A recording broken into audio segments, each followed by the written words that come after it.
Typhoid ভ্যাকসিনের জন্য কিভাবে নিবন্ধন করতে হয়। প্রথমে যে কোনো একটা ব্রাউজার ওপেন করে আমি টাইফয়েড ভ্যাকসিনের জন্য নিবন্ধন করুন এই সাইটটিতে ঢুকবো। এই সাইটটি ওপেন করব, করার পরে নিবন্ধন করুন, এই নিবন্ধন করুন এই জায়গাতে আমি যাবার পরে জন্ম সনদ অনুযায়ী শিক্ষার্থীর বা শিশুর তারিখ লিখব। এখানে আমার কাছে যেটা আছে সেটা জন্ম তারিখটা 5/5/2015। এখানে 5, মাস হলো 5, বছর হলো 2015। আমি 2015 দিলাম। তারপরে এটা জেন্ডার, নারী, DJ L to Z। আমি এখন যাচাই করুন এই জায়গায় ক্লিক করব। তার আগে 17 সংখ্যার জন্ম সনদের নম্বরটি দিতে হবে। 2015 89 13 89 13 71 21 71 21 22 13 22 13 1। আমি এখন যাচাই করি। যাচাই চাপ দেওয়ার সাথে যদি জন্ম সনদটি সঠিক হয়ে থাকে তাহলে এখানে নাম চলে আসবে। এখন এই জায়গায় মোবাইল নাম্বারটি দিব, এই নাম্বারটিতে একটা ওটিপি চলে যাবে। আমি এখন সিলেক্ট করব বিভাগ, আমার ময়মনসিংহ বিভাগ ময়মনসিংহ, জেলা শেরপুর, উপজেলা ঝিনাইগাতি, ইউনিয়ন কাংসা, ওয়ার্ড 7। এখন আমি সাবমিট করে দিব। সাবমিট করে দেওয়ার পরে ফোন নাম্বার একটা ওটিপি চলে আসবে।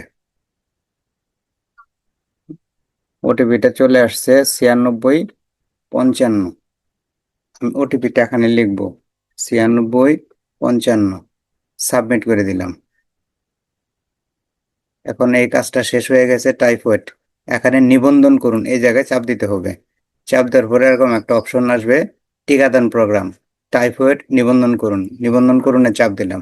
এখানে স্কুলে অধ্যয়নরত শিক্ষার্থীদের জন্য এই অপশনটা চালু এবং শিক্ষা প্রতিষ্ঠান বহির্ভূত যে সমস্ত শিশু রয়েছে তারা এই জায়গা থেকে নিবন্ধনের সুযোগ পাবে। আমি যেহেতু শিক্ষার্থীদের জন্য নিবন্ধন করব, এখানে আমি নির্বাচন করলাম।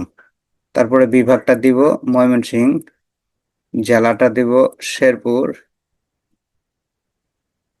উপজেলা বা থানা ঝিনাইগাতি, কাংসা ইউনিয়ন, ওয়ার্ড এখানে এডুকেশনাল ইনস্টিটিউট, এটা আমি দিব যেহেতু আমি শিক্ষার্থীদের জন্য করব।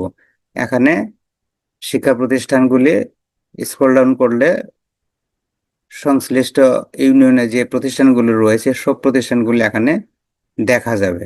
আমি আমারটা দেখি কোথায় আছে, স্ক্রল ডাউন করতে থাকি, করে দেখি তো আমারটা কোথায় আছে। আমারটা পাওয়া গেছে, আমি এটা নির্বাচন করে দিলাম, শ্রেণীটা নির্বাচন করে দিলাম,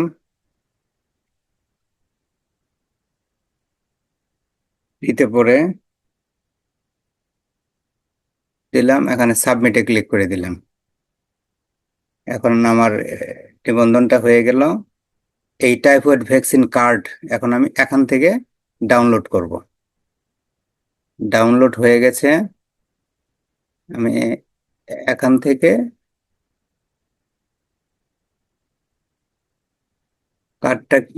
কার্ডকে আমি প্রিন্ট করে নিব। কন্ট্রোল-P চাপি, প্রিন্ট অপশন আসবে, এটা একটু উপরে তুলে দেই। পেজেস, একটা পেজ, এই পেজটাই একটাই রয়েছে, ডিফল্ট আছে।